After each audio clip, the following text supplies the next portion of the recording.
We're already 10 minutes into your session, and we got a hard stop at 2. So we don't have a hard stop. I'm gonna be here. I'm gonna be here all afternoon. I got shit to say.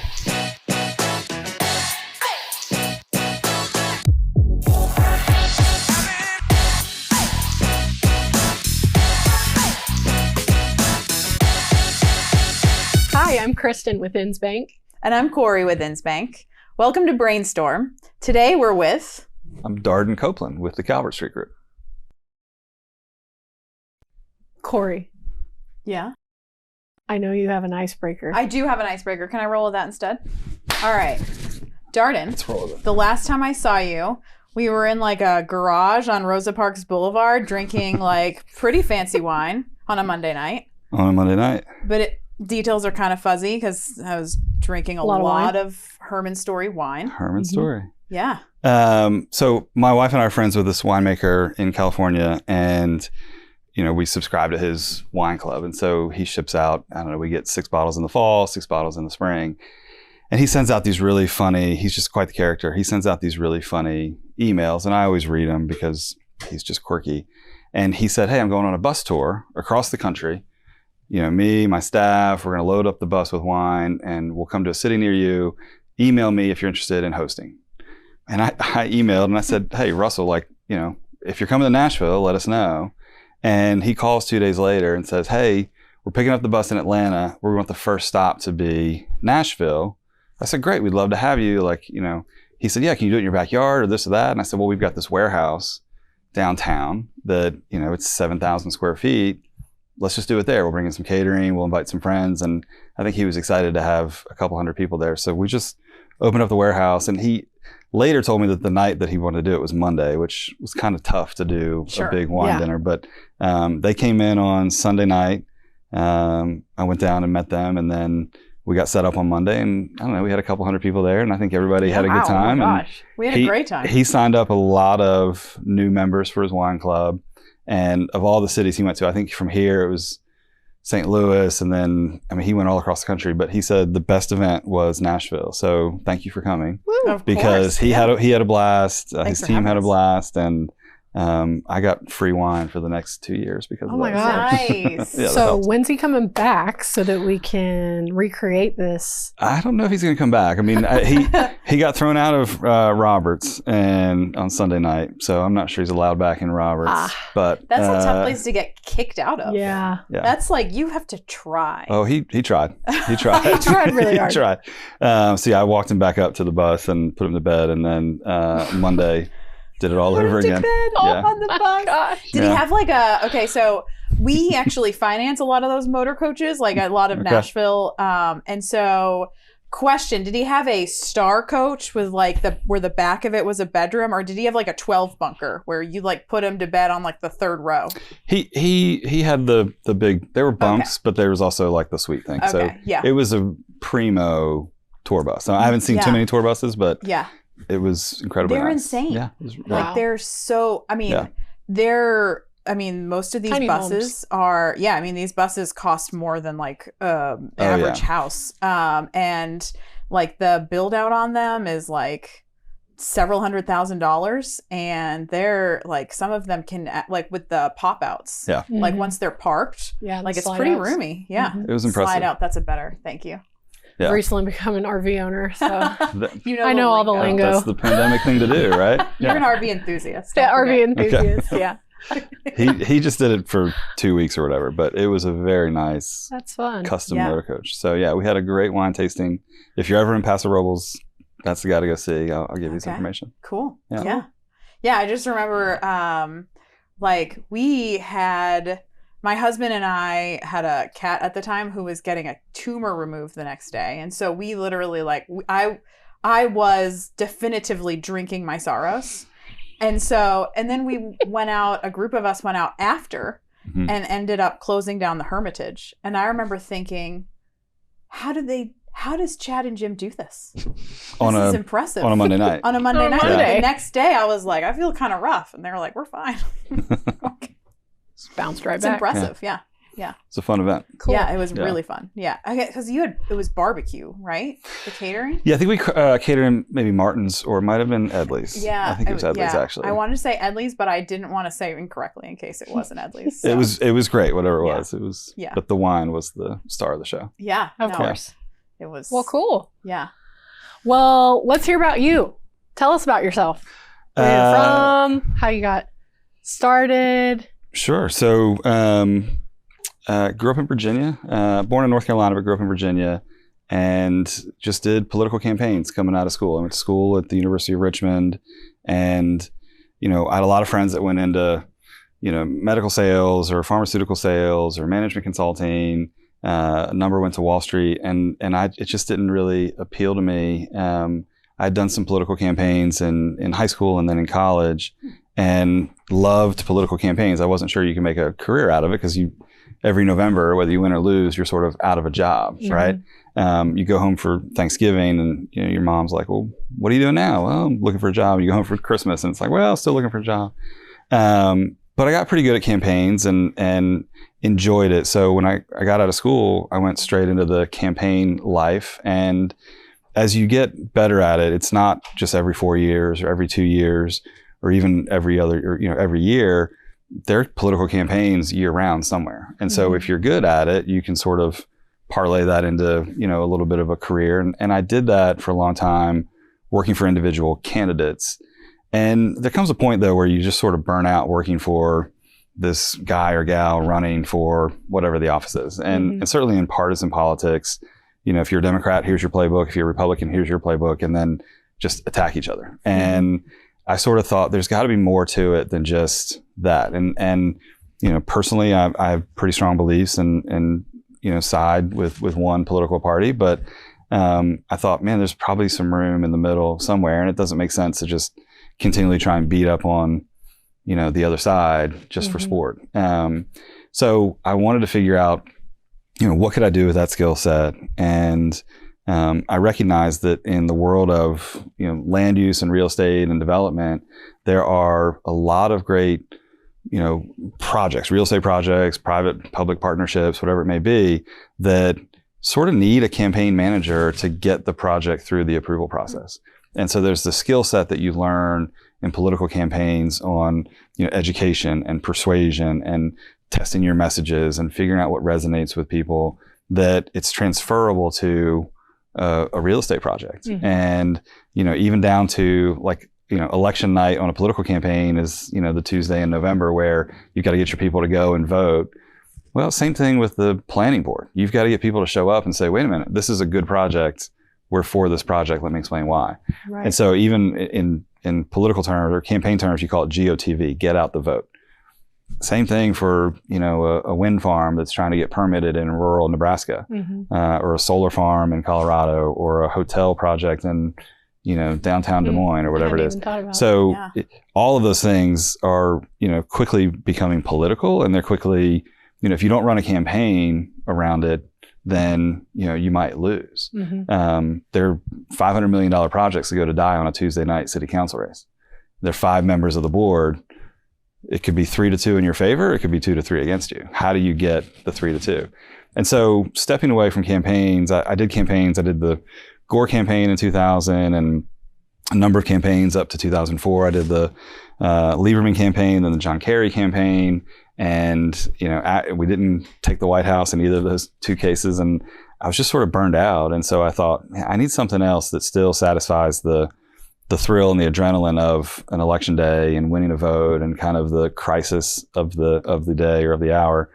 But maybe has a different pace than what political campaigns had. And so I just sort of stumbled into this line of work, and I worked with another PR firm for a little bit, but then quickly decided that this was something I could do myself. And so in 2009, I had the opportunity to just sort of pull the trigger and put my own company together. And I named it Calvert Street Group. I used to live on Calvert Street in Washington, D.C. And it's a very residential street that stretches from kind of Georgetown, Burleith area, past the Naval Observatory, Woodley, Adams Morgan, and it's just this residential street. And in DC, if you're on Capitol Hill, you're doing policy, right? It's legislative branch. If you're on K Street, you're a lobbyist. And if you're on Calvert Street, it's sort of just this long residential street. I thought Main Street Strategies was a little too cliche. So, so I named it Calvert Street. And so almost 14 years. And so we've been growing ever since. So okay, I gotta take it back even further. Yeah. When you said you had done some political campaigns like in high school, were you running for class president? No. Were you helping someone campaign? No, there was a small ballot measure in our community. I was not a swimmer in school. I ran cross country and basketball and whatnot, but our swim team had to get on a bus every day and drive 45 minutes to use a pool. And there was a bond referendum on the local township ballot to, I don't know if it was a penny or what it was, but to sort of fund the money necessary to help the school build a new facility. It ultimately was defeated, but I was sort of enamored with this idea that you could sort of make change and work on something that wasn't D versus R, but this is just for the betterment of our little school and our swim team and building that infrastructure. So sort of got my eyes open to it in high school and had great teachers there. I did model Congress and sort of the different things there. But so I was sort of hooked in high school and history and all the social studies and I was fine at math and sciences too, but really took a shine to the social sciences and that's how I got on that path. Yeah. So when you went to college, were you like set on, I don't know if it was a political science degree or whatever path you chose to take? Were you like, I already know what I want to do? Yeah. So I went to the University of Richmond, and at the time, and that may still be the only school, they offered a degree, a major in leadership studies. I didn't think that was enough to just have that. So I majored in leadership studies, but also political science, so dual major. And then I had enough ancillary credits to do communications in there as a minor. Overachiever. Well, I'd gladly give up one of those if I'd gone abroad. I wish I'd traveled abroad in college, but just sort of worked at it to get the double major in there, and then just found campaigns. Like I had a great teacher or a professor in school, and he said, "Hey, I know this guy. He's the lieutenant governor. He's running for governor. You should go intern for him and work for him." And so I did, and was just hooked. And that was my first taste of campaigns. It was 1997. And our guy, he was sitting lieutenant governor. He's now a member of Congress, Don Beyer. He was lieutenant governor for 8 years, running for governor, and we got absolutely smoked. And I think the whole staff knew on election day we were going to lose bad. But here I am thinking, this is so much fun. And we got absolutely smoked. It was the worst loss in Virginia history up to that point. No. Up to that point. But it's still an incredible human being, incredible man.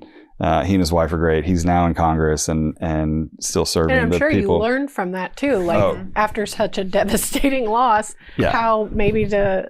You learn more when you lose than when you win. When you win, it's like, oh, I did everything right. Look at me. Yeah, sure. And when I don't need to change a thing. Yeah, I was so perfect. Yeah. What would they have done with that? You were like, this is all because of me. Like, this has nothing to do with voters or the message or the candidate at all. I don't need to change a thing. Yeah. So you can really hurt your arm patting yourself on the back when you win.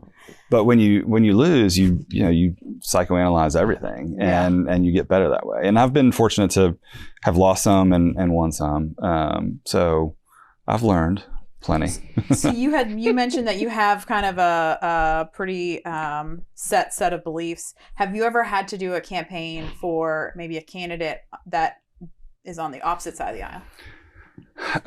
No, I mean, I was at the point where I could sort of pick the candidates that I wanted to work for. And I actually interviewed with a guy named Gary Chico. He was the Secretary of Education in Illinois, and he was running for Senate in 2004 against a really well-known, family name in Illinois politics and a very well-funded, self-funding, mega millionaire. And then this little state senator named Barack Obama.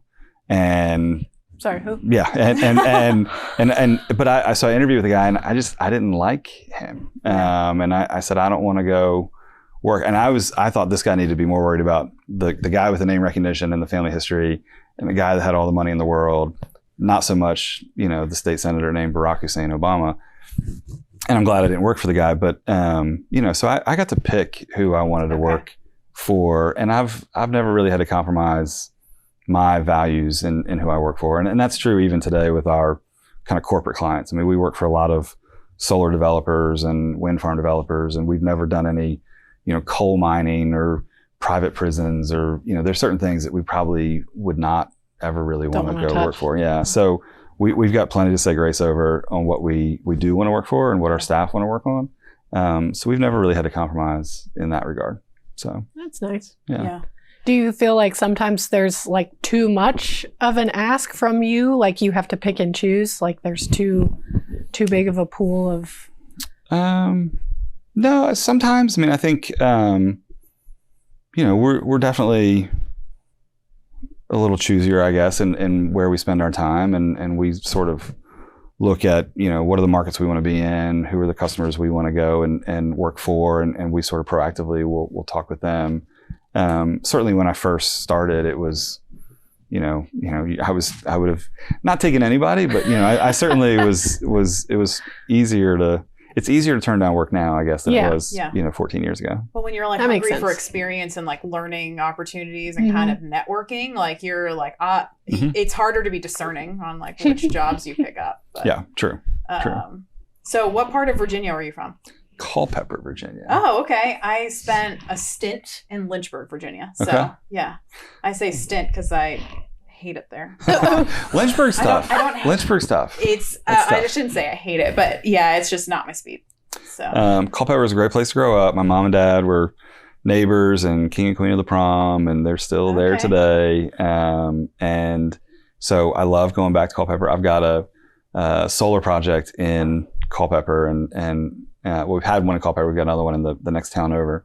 And so my mom's always sending clips from the local paper, like, hey, there's this new solar developer there, got this new project. And Mom. I'm like, all right, Mom, I'll call. And then I called one, and they're like, yeah, can you be here, next week? And I was like, yeah. And so I flew up, and I just popped in on my parents, and they're like, what are you doing here? I was like, what's for dinner? And I was like, you sent this clip of the solar project. You told me to come. I'm your son. I can walk in whenever I want. And so we got the project, and so I owe my mom a finder's fee on that. I was going to say, did you give your mom a referral credit? Like, sort of, yeah.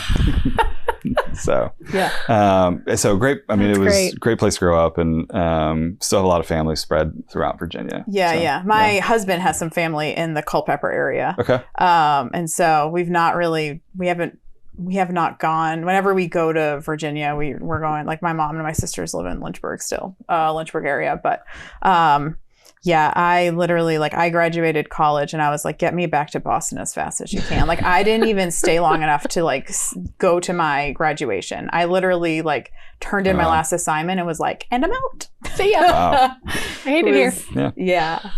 Yeah.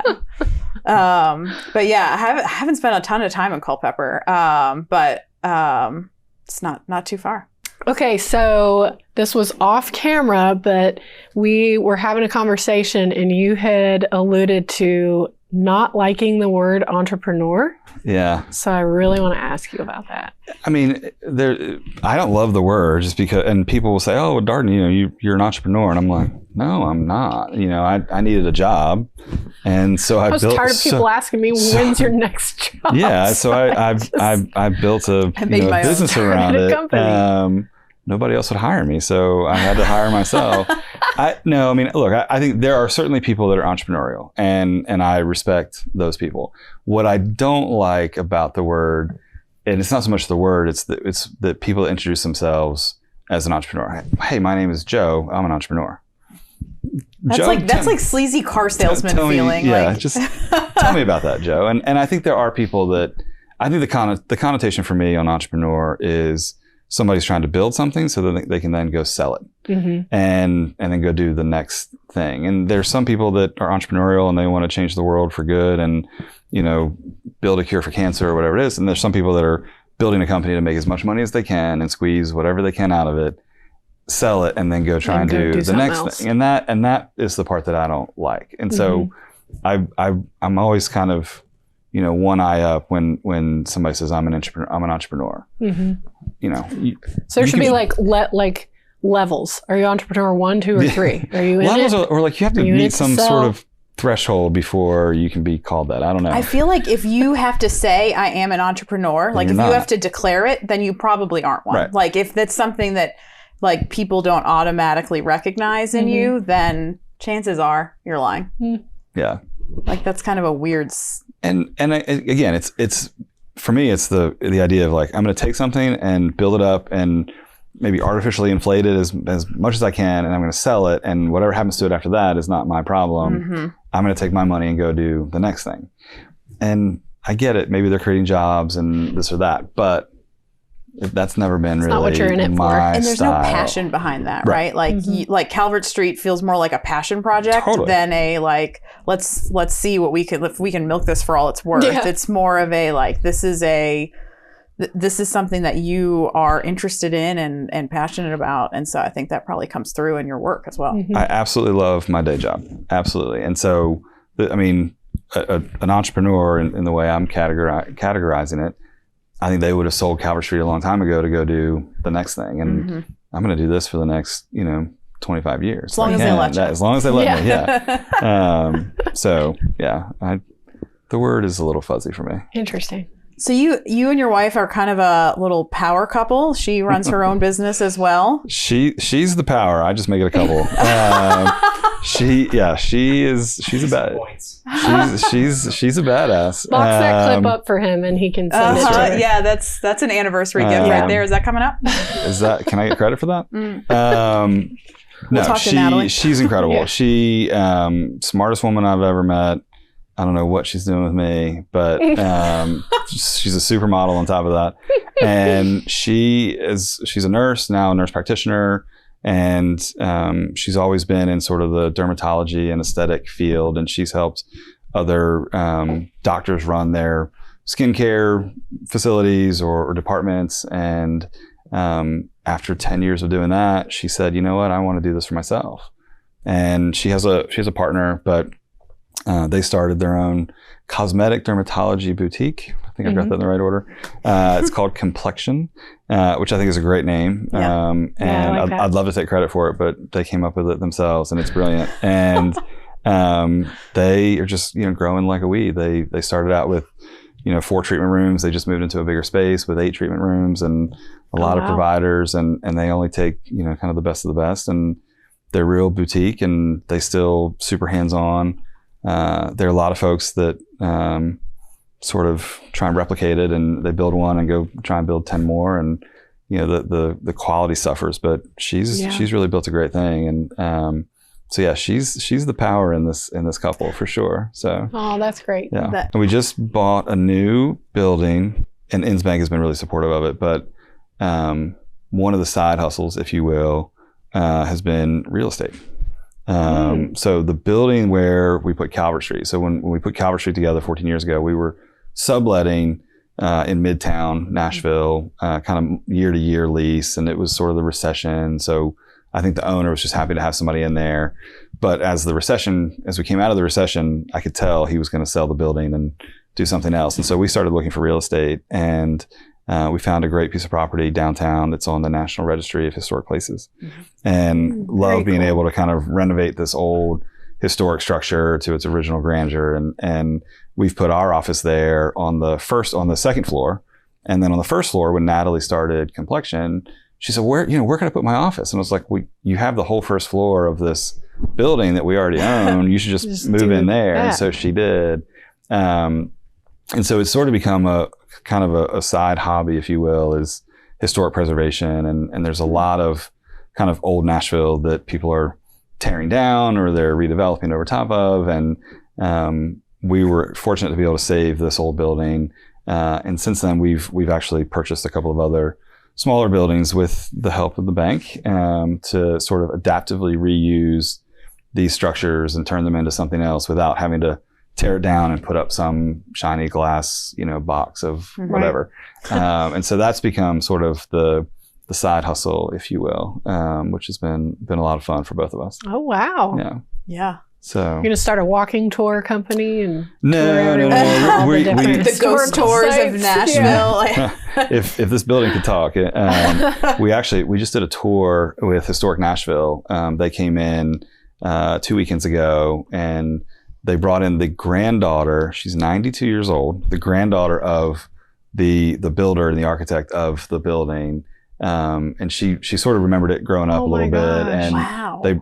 she's on their board, and so they brought her in, and we gave a tour to 50 historic preservationists of the building, and we had like one of those dumbwaiter elevators, like the rope and pulley, and so we like went down to the basement and just had a great time with that. It was a lot of fun to see that. So That's so cool. yeah. That's wild. Is it haunted? No, Not that you know of. not that I know of. Yeah, Yeah. fortunately. Have you stayed So- the night there? Yeah, spend the night that's the with real one of the test. little- I've pulled an all-nighter or two, Okay. just at work. That's know. the healthy level of stress That's that you were the- alluding to earlier. Right. True. But doors True. didn't open and close by themselves, and lights No. didn't flicker on and off. No. All right. Well, Bummer. Yeah. maybe the next one. Well, There's a lot of buildings downtown where, you can purchase them and we can find out. that's true. So, we just bought one in Sylvan Park, and it's right off of That's a lot. Charlotte, uh-huh. and it was an old neighborhood grocery store, and it was built in 1930, and it was the John E. Lawrence and Sons grocery. And back in the day, in that neighborhood, you used to have these little neighborhood groceries every 5 or 10 blocks, just spread out, and that's where you'd come get your groceries. And all of them, with the exception of maybe one, have been torn down over the years. They're now parking lots or redevelopment. And there's this great old building that has sat vacant for the past 7 years. Oh, And Natalie and I, we would ride bikes past there, run past there. That's right near the farmer's market. And we've always said, man, that would be a great little, wine bar or restaurant or whatever. And so I just kept calling the owner, and he finally agreed to sell it last year and said, okay, it's yours. So Wow. we're taking it through the process with Metro to get the right permitting and everything in place, but we're going to put a little restaurant in there and turn it That's into awesome. a little wine bar, a little restaurant. Yeah. Aw. As someone who lives on the other side of Charlotte, right off of 46, I want this There you a go. lot. There you go. yeah. You got a new spot. Because I always want, anytime there's like a new spot that crops up in West Nashville, I'm so excited. So you've been to Answer, I'm sure. That is like one of our favorites. Well, this will be closer to you. Yeah. It's at 44th and Park. Okay. So it's the little white building surrounded by church parking lots. Yeah. Yeah. It's all boarded up now because somebody knocked out all the windows. But Aw. we're going to repair it and fix it up, and it won't be open for another year probably. But That's okay. I'll Okay. still be there. So, There you opening day. There you go. We'll walk on down. I'll give you an invitation. But yeah, Answer's one of our favorite spots. Like Yeah. we went there for my birthday this year. Mhm. It's just their cocktails are so good, and their menu changes with the season. And Yeah. I love any restaurant. If you tell me your menu changes with the season, like I'm like, okay, when can I be there? That's like my love language. Yep. It's a great spot. And so, yeah, it is. And there's a lot of good little spots, like even in the Nations. Like I feel like the Nations kind of has more of a business district, if you will, than like Sylvan Park does. Yep. And like new stuff, we have like a Jenny's now. We've got a few breweries. It's like stuff's coming alive over there. Like you can't get me out of there. I want to ask a panel interview question. Ooh, Because they're fun. Our favorite one? Yeah, Okay, yeah. at least it's my favorite. What's something weird that makes you happy? Something weird that makes me happy. Do you guys have kids? I have Kids? 3 stepkids, yeah. Okay, kids. No. Kids. All right. Not for Predators over children. Not for. This doesn't make the final cut. The thing that comes to mind is if any other kids run around like the playground or whatever and they have a snotty nose, it is the grossest thing ever. But when it's your own kid and you're like, hey, Hunter, come here, like blow your nose real fast, and he blows and it like a giant booger comes out, I'm like, that is so satisfying to me.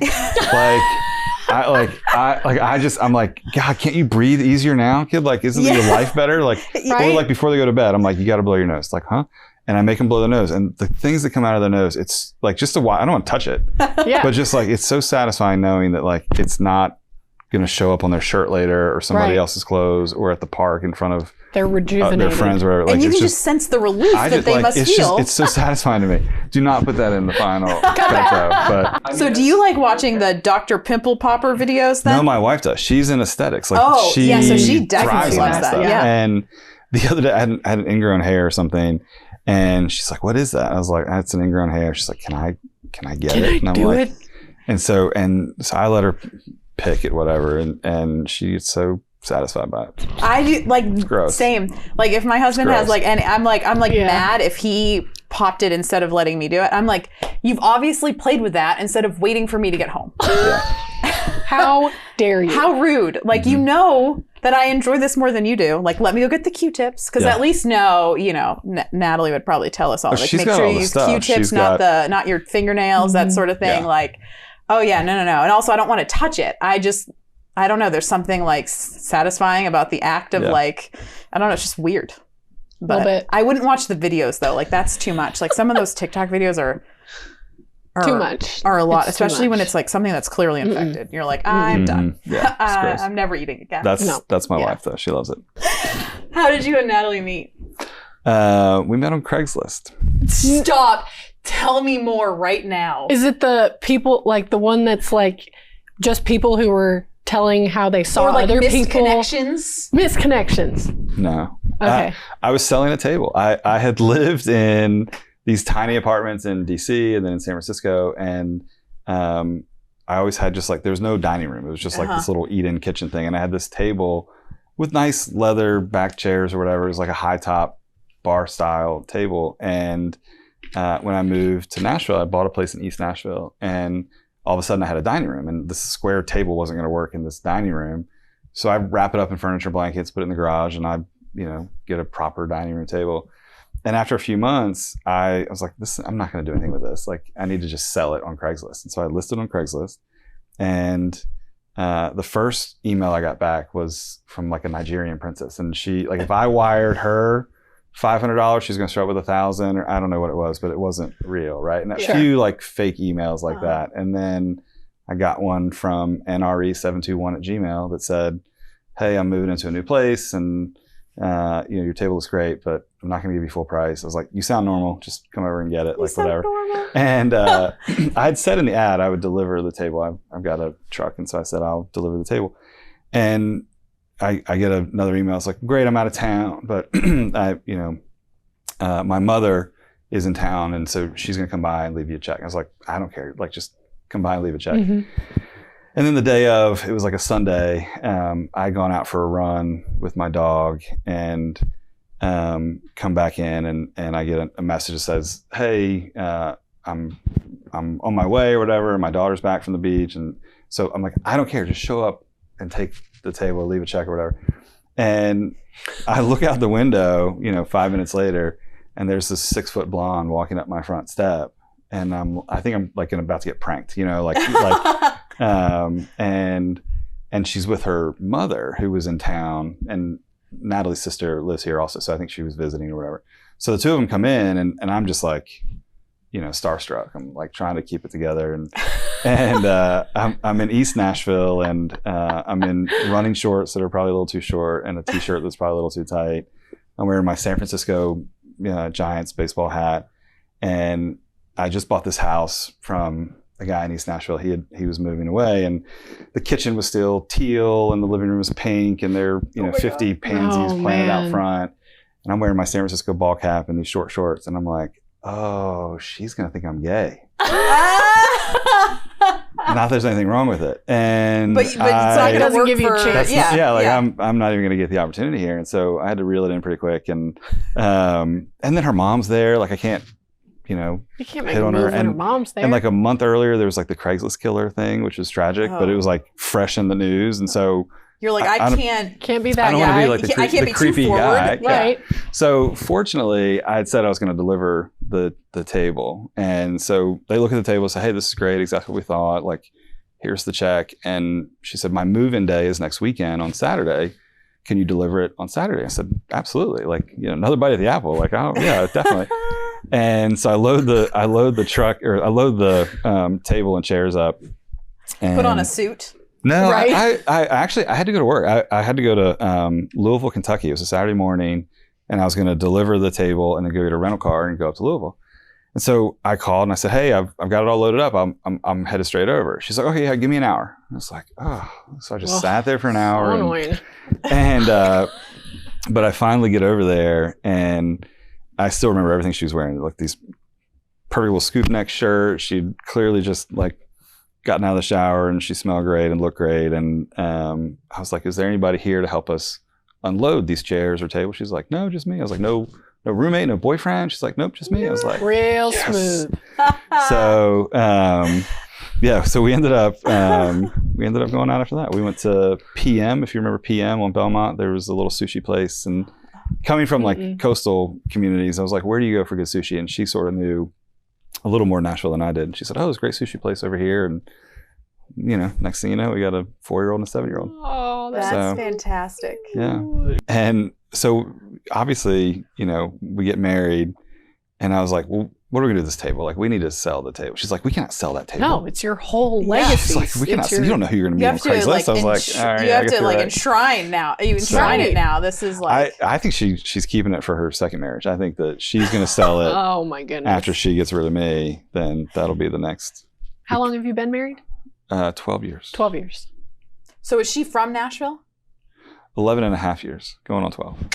Oh, right. Good Because your save. 12th anniversary, you're going to show her this podcast clip of you. Saying how talking she's a her up. supermodel Mhm. and right. Yeah. We worked So at the same convenient. building, worked Yeah. together. We could sneak away and get lunch sometimes together. We didn't carpool that much, but if we had to, we could. If a nanny called out sick or something, we could take the kids and they could be upstairs with me for a few hours Yeah. and go downstairs with her. And so that was kind of nice. So I'll miss her not being in the building, but she's in a much bigger space, better space. So yeah. That's awesome. this was she was there for 5 years, great little starter space Good. for them. And now they're just growing like crazy. So Are you interested in renting that space again for someone? yeah. So the building we own downtown, one of them, it's surrounded by the federal courthouse, the new federal courthouse. So Oh, okay. we're looking to lease that potentially to the GSA, the Government Service Administration. They have an interest in putting one of the government offices in that building because of its proximity to the courthouse. And if that doesn't work out, then there's a long list of suitors that would love to be right there. It's a great building, and it's centrally located, and so Yeah, that's cool. so we're going to keep it and put a tenant in there and preserve it for the long haul, and then go find another historic building somewhere. And Well, Preserve it. if I remember correctly, you guys are building out a space in East Nashville Yes. for Calvert Street. Yes. So talk to us about that. Yeah. So the current space we have now, we have about 6,000 square feet, but we're growing just with number of employees and project work and building on our digital team, and we need some more capability and more space. So we purchased a building last year in East Nashville, in between the stadium and 5 Points. We're at Main and McFerrin. Okay. So Gallatin, Maine, right there, and we'll be in 10,000 square feet in the new space. So room to grow into it, but again, I want to do this work for the next 25 years. So hopefully this is the last office we have to sort of build out. It's a process, but it's fun to kind of take everything that we've learned in the 10 years that we've been in our current space and figure out, all right, how do we build out the next thing? Do we need more conference spaces? Do we need little phone booth, private areas where people can make phone calls and have a little privacy? And we're building out a bigger kitchen and conference room, and we'll be able to host events in there. And it's building out a little executive area and seating area. So it's fun to put all that together. Well, better parking. It'll be an easier commute. We have a lot of employees that live on the east side. It'll be easier to get to. Just downtown Nashville can just be chaotic on a Thursday or that's a Friday. lot. So parking will be easier. The commute will be easier for most people. So we're really excited about the new space. That's fantastic. We're really pumped about it. So. And you had kind of like COVID already to like learn from, right? Like I feel like this would have been a scary thing to start doing in like 2019, and then the whole world shifts, and you're like, we have to rethink what this looks like. Yeah. No, I mean, we're trying to get people back into the office. I mean, we were set up, even before COVID, we were set up to work remote because we never try to be a Nashville-based firm. We want to be a national firm. Mm-hmm. And so we have staff that live across the country. We have staff that commute across the country for their project work. So we've always had to have the technology to communicate in real time. And so, Zoom and Microsoft Teams and all those things. I mean, we were practitioners of that long before COVID. So, when COVID came, it really wasn't too hard for us to pivot and be fully remote. Certainly in that early time. So we've always had sort of a remote workforce, if you will. But we do want to make sure we have the space that people can come into and, have, a real presence in the office when they need to be. There's a lot of creativity and a lot of brainstorming that happens in person. It's hard to do over Zoom sometimes. Yeah. And so we wanted to build out the space that reflects sort of the new reality of how people work. And so we still give ultimate flexibility to people to work from home when they need to, or run their errands during the day, and kind of have the odd hours. We're not a 9-to-5 business. We've got city council meetings start at 7:00 or 6:30 or 5:00. So our staff may be sitting in city council meetings until 2:00 in the morning. So if they don't come in the next day at 9 a.m., that's okay. Yeah. That's okay.